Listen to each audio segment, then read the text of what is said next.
आप देख रहे हैं एसके भक्ति वायरल भक्ति रस से भरा चैनल। नमस्कार भक्तों, आज हम आपको 16 सोमवार व्रत विधि, कथा और आरती के बारे बताएंगे। 16 सोमवार व्रत के फायदे। 16 सोमवार का व्रत दाम्पत्य जीवन की खुशहाली के लिए और मनपसंद जीवन साथी पाने के लिए किया जाता है। ऐसी मान्यता है कि 16 सोमवार के व्रत का आरंभ श्रावण मास से करे तो यह और भी फलदायी होता है। पौराणिक मान्यताओं में बताया गया है कि 16 सोमवार का व्रत रखने का आरंभ सबसे पहले मां पार्वती ने स्वयं किया था और उनकी कड़ी तपस्या और व्रत के शुभ प्रभाव की वजह से उन्हें भगवान शिवपति के रूप में प्राप्त हुए थे। आज हम आपको बताने जा रहे हैं इस व्रत को करने के फायदे और व्रत की विधि। 16 सोमवार के व्रत की पूजा सामग्री। शिवजी की मूर्ति, भान, बेलपत्र, जल, धूप, दीप, गंगाजल, धतूरा, इत्र, सफेद चंदन, रोली, अष्टगंध, सफेद वस्त्र, नैवेद्य जिसे आधा सेर गेहूं के आटे को घी में भूनकर गुड़ मिलाकर बना लें। ऐसे ले 16 सोमवार व्रत करने का संकल्प। किसी भी पूजा या व्रत को आरंभ करने के लिए सर्वप्रथम संकल्प करना चाहिए। व्रत के पहले दिन संकल्प किया जाता है, उसके बाद आप नियमित पूजा और व्रत करें। सबसे पहले हाथ में जल, अक्षत, पान का पत्ता, सुपारी और कुछ सिक्के लेकर संकल्प करें। सभी वस्तुएं भगवान शिव की मूर्ति के आगे समर्पित कर दें। ऐसे करें 16 सोमवार के व्रत की पूजा। हाथ में अक्षत तथा फूल लेकर दोनों हाथ जोड़ लें और भगवान शिव का आह्वान करें। हाथ में लिए हुए फूल और अक्षत शिव भगवान को समर्पित करें। सबसे पहले भगवान शिव पर जल चढ़ाएं। जल के बाद सफेद वस्त्र अर्पित करें। सफेद चंदन से भगवान को तिलक लगाएं एवं तिलक पर अक्षत लगाएं। सफेद पुष्प, धतूरा, बेलपत्र, भांग एवं पुष्पमाला अर्पित करें। अष्टगंध, धूप अर्पित कर दीप दिखाएं। भगवान को भोग के रूप में ऋतु फल या बेल और नैवेद्य अर्पित करें। 16 सोमवार व्रत कथा विस्तार से। एक बार शिवजी और माता पार्वती मृत्यु लोक पर घूम रहे थे। घूमते घूमते वो विदर्भ देश के अमरावती नामक नगर में आए। उस नगर में एक सुंदर शिव मंदिर था, इसलिए महादेव जी पार्वती जी के साथ वहां रहने लग गए। एक दिन बातों बातों में पार्वती जी ने शिवजी को चौस खेलने को कहा। शिवजी राजी हो गए और चौस खेलने लग गए। उसी समय मंदिर का पुजारी दैनिक आरती के लिए आया। पार्वती ने पुजारी से पूछा, बताओ हम दोनों में चौस में कौन जीतेगा? वो पुजारी भगवान शिव का भक्त था और उसके मुंह से तुरंत निकल पड़ा, महादेव जी जीतेंगे। चौस का खेल खत्म होने पर पार्वती जी जीत गई और शिवजी हार गए। पार्वती जी ने क्रोधित होकर उस पुजारी को शाप देना चाहा, तभी शिव जी ने उन्हें रोक दिया और कहा कि ये तो भाग्य का खेल है, उसकी कोई गलती नहीं है। फिर भी माता पार्वती ने उस कोढ़ी होने का शाप दे दिया और उसे कोढ़ हो गया। काफी समय तक वो कोढ़ से पीड़ित रहा। एक दिन एक अप्सरा उस मंदिर में शिव जी की आराधना के लिए आए और उसने उस पुजारी के कोढ़ को देखा। अप्सरा ने उस पुजारी को कोढ़ का कारण पूछा तो उसने सारी घटना उसे सुना दी। अप्सरा ने उस पुजारी को कहा, तुम्हें इस कोढ़ से मुक्ति पाने के लिए 16 सोमवार व्रत करना चाहिए। उस पुजारी ने व्रत करने की विधि पूछी। अप्सरा ने बताया, सोमवार के दिन नहा धोकर साफ कपड़े पहन लेना और आधा किलो आटे से पंजीरी बना देना। उस पंजीरी के 3 भाग करना। प्रदोष काल में भगवान शिव की आराधना करना। इस पंजीरी के 1/3 हिस्से को आरती में आने वाले लोगों को प्रसाद के रूप में देना। इस तरह 16 सोमवार तक यही विधि अपनाना। 17वें सोमवार को 1/4 गेहूं के आटे से चूरमा बना देना और शिव जी को अर्पित कर लोगों में बांट देना, इससे तुम्हारा कोढ़ दूर हो जाएगा। इस तरह 16 सोमवार व्रत करने से उसका कोढ़ दूर हो गया और वो खुशी खुशी रहने लगा।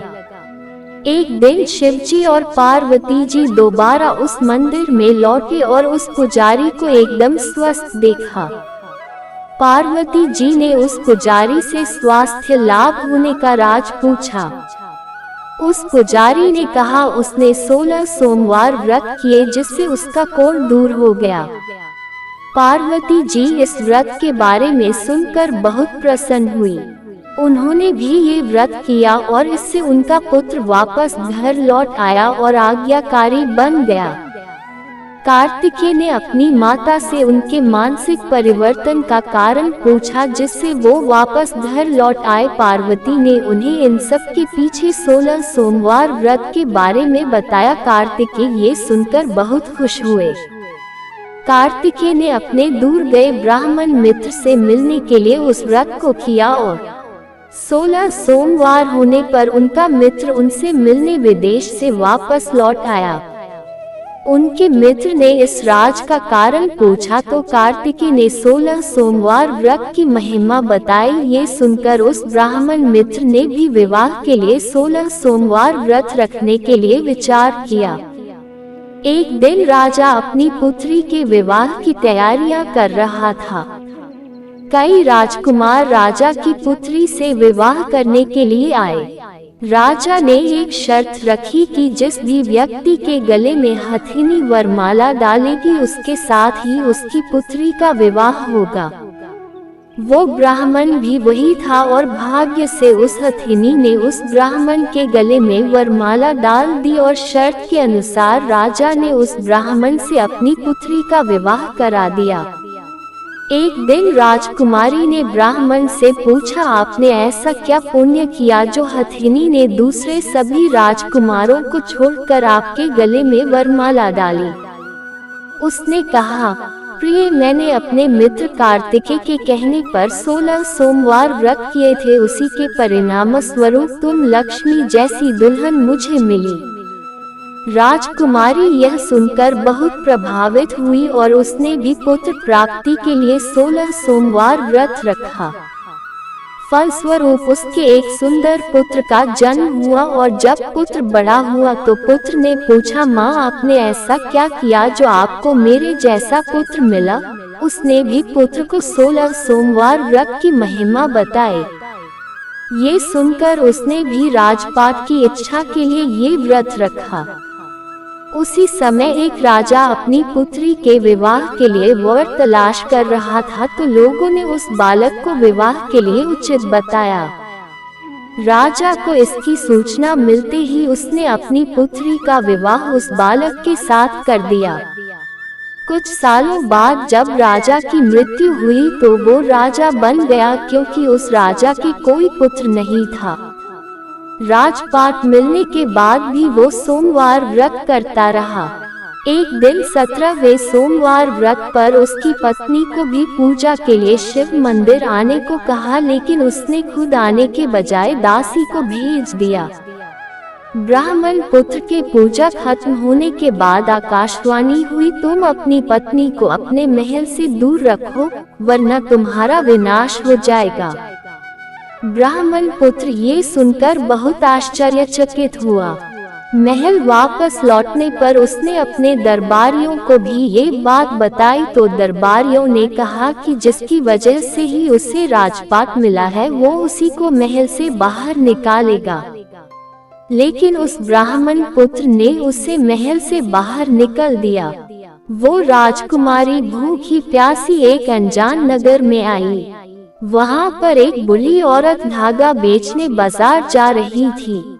जैसे ही उसने राजकुमारी को देखा तो उसने उसकी मदद करते हुए उसके साथ व्यापार में मदद करने को कहा। राजकुमारी ने भी एक टोकरी अपने सर पर रख ली। कुछ दूरी पर चलने के बाद एक तूफान आया और वो टोकरी उड़कर चली गई। अब वो बूढ़ी औरत रोने लग गई और उसने राजकुमारी को मनहूस मानते हुए चले जाने को कहा। उसके बाद वो एक तेली के घर पहुंची। उसके वहां पहुंचते ही सारे तेल के घड़े फूट गए और तेल बहने लग गया। उस तेली ने भी उसे मनहूस मानकर उसको वहां से भगा दिया। उसके बाद वो एक सुंदर तालाब के पास पहुंची और जैसे ही पानी पीने लगी उस पानी में कीड़े चलने लगे और सारा पानी धुंधला हो गया। अपने दुर्भाग्य को कोसते हुए उसने गंदा पानी पी लिया और पेड़ के नीचे सो गई। जैसे ही वो पेड़ के नीचे सोई उस पेड़ की सारी पत्तियां झड़ गईं। अब वो जिस पेड़ के पास जाती उसकी पत्तियां गिर जाती थीं।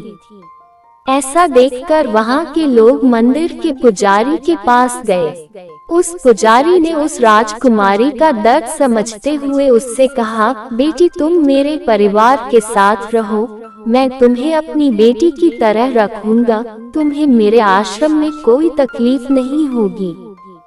इस तरह वह आश्रम में रहने लग गई। अब वो जो भी खाना बनाती या पानी लाती उसमें कीड़े पड़ जाते।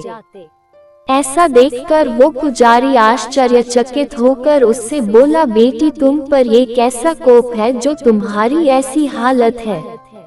उसने वही शिव पूजा में ना जाने वाली कहानी सुनाई।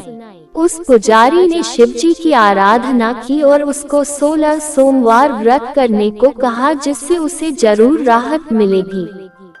उसने 16 सोमवार व्रत किया और 17वें सोमवार पर ब्राह्मण पुत्र उसके बारे में सोचने लगा, वह कहाँ होगी, मुझे उसकी तलाश करनी चाहिए। इसलिए उसने अपने आदमी भेजकर अपनी पत्नी को ढूंढने को कहा। उसके आदमी ढूंढते ढूंढते उस पुजारी के घर पहुंच गए और उन्हें वहां राजकुमारी का पता चल गया। उन्होंने पुजारी से राजकुमारी को घर ले जाने को कहा, लेकिन पुजारी ने मना करते हुए कहा, अपने राजा को कहो कि खुद आकर इसे ले जाएं। राजा खुद वहां पर आया और राजकुमारी को वापस अपने महल लेकर आया। इस तरह जो भी यह 16 सोमवार व्रत करता है उसकी सभी मनोकामनाएं पूरी होती हैं। कथा सुनने के पश्चात शिव जी की आरती ओम जय शिव ओंकारा गाएं। सोमवार व्रत पूजा आरती जय शिव ओंकारा, ओम जय शिव ओंकारा। ब्रह्मा विष्णु सदा शिव अर्धांगी धारा, ओम जय शिव ओंकारा। एकानन चतुरानन पंचानन राजे, हंसानन गरुड़ासन वृषवाहन साजे, ओम जय शिव ओंकारा।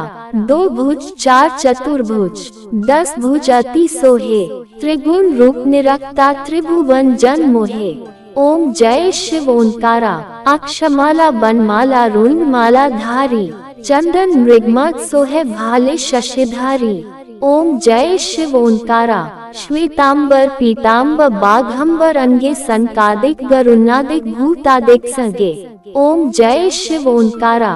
कर के मध्य कमंडलु चक्र त्रिशूल धरता, जग करता जग हरता जग संहार करता, ओम जय शिव ओंकारा। ब्रह्मा विष्णु सदाशिव जानत अविवेका, प्रणवाक्षर माध्ये ये तीनों एका, ओम जय शिव ओंकारा। काशी में विश्वनाथ विराजत नंदी ब्रह्मचारी, नित उठी भोग लगावत महिमा अति भारी, ओम जय शिव ओंकारा। त्रिगुण शिव जी की आरती जो कोई नर गावे, कहत शिवानंद स्वामी मनवांछित फल पावे, ओम जय शिव ओंकारा। ये कथा आपको कैसा लगा हमें जरूर बताएं। कथा पसंद आया हो तो हमारे चैनल को लाइक सब्सक्राइब एंड शेयर जरूर करें। धन्यवाद। आपका अपना चैनल SK भक्ति वायरल।